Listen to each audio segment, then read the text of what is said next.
मरने से पहले मीना कुमारी बार बार किसे याद कर रही थी? 31 मार्च 1972 मुंबई के उस अस्पताल के कमरे में चारों तरफ अजीब सी खामोशी थी। बिस्तर पर लेटी हुई थी हिंदी सिनेमा की सबसे दर्द भरी अभिनेत्री मीना कुमारी। कहा जाता है कि उस रात उनकी आंखों से लगातार आंसू बह रहे थे। कभी वो खामोश हो जाती, कभी किसी का नाम लेने की कोशिश करती। और सबसे बड़ा सवाल आज भी वही है, आखिर आखिरी समय में मीना कुमारी किसे याद कर रही थी? अपने पहले प्यार को, कमल अमरोही को, या उन अधूरी मोहब्बतों को जिन्होंने उन्हें अंदर से पूरी तरह तोड़ दिया था?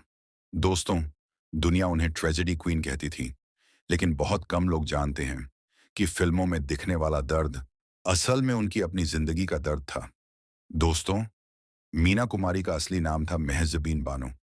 कहा जाता है कि जब वो पैदा हुई थी तो परिवार की आर्थिक हालत इतनी खराब थी कि कुछ समय के लिए उन्हें अनाथालय तक छोड़ देने की बात हुई थी।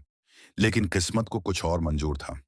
बहुत छोटी उम्र से ही उन्होंने फिल्मों में काम करना शुरू कर दिया। जिस उम्र में बच्चे खेलते हैं, उस उम्र में मीना कुमारी कैमरों की तेज रोशनी और स्टूडियो की दुनिया में खो चुकी थी।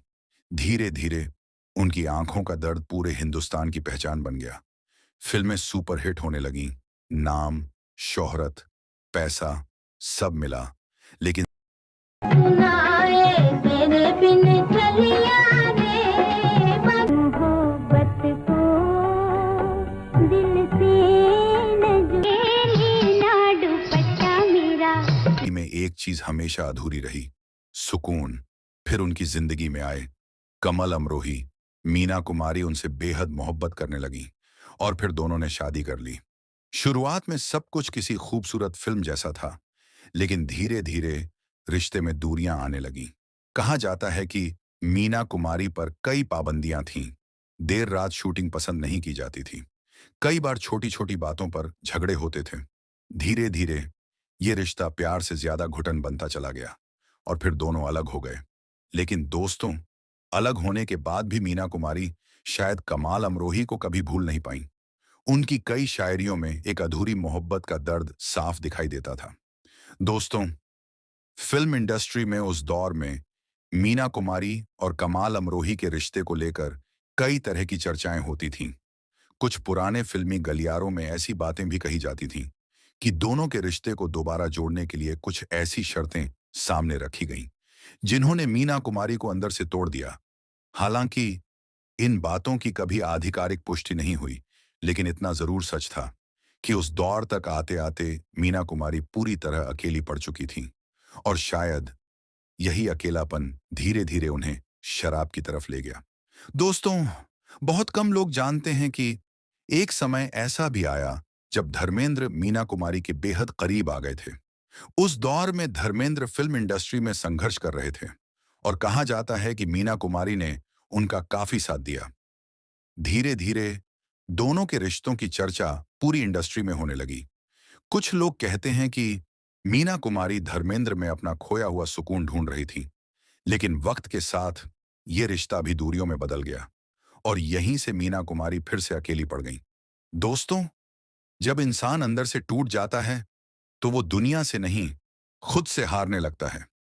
मीना कुमारी के साथ भी यही हुआ। धीरे धीरे शराब उनकी जिंदगी का हिस्सा बन गई। कहा जाता है कि कई रातों तक वो अकेले कमरे में बैठकर रोती रहती थी। उनकी डायरी में लिखी शायरियां आज भी लोगों को भावुक कर देती हैं। और सबसे दुखद बात यह थी, पूरी दुनिया उन्हें सुपरस्टार कह रही थी, लेकिन अंदर से वो पूरी तरह टूट चुकी थी। 31 मार्च 1972 मुंबई का वो अस्पताल, कमरे में अजीब सी खामोशी थी।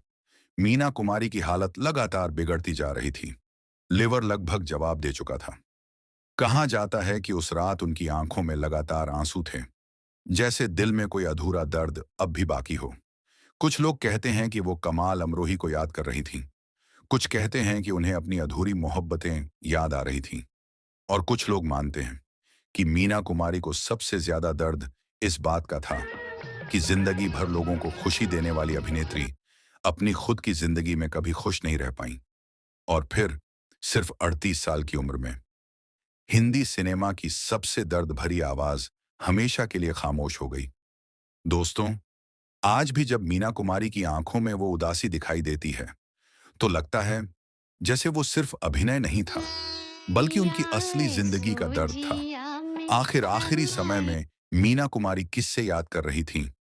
इस सवाल का जवाब शायद कभी नहीं मिलेगा, लेकिन इतना जरूर सच है कि हिंदी सिनेमा में उन जैसा दर्द शायद दोबारा कभी पैदा नहीं होगा।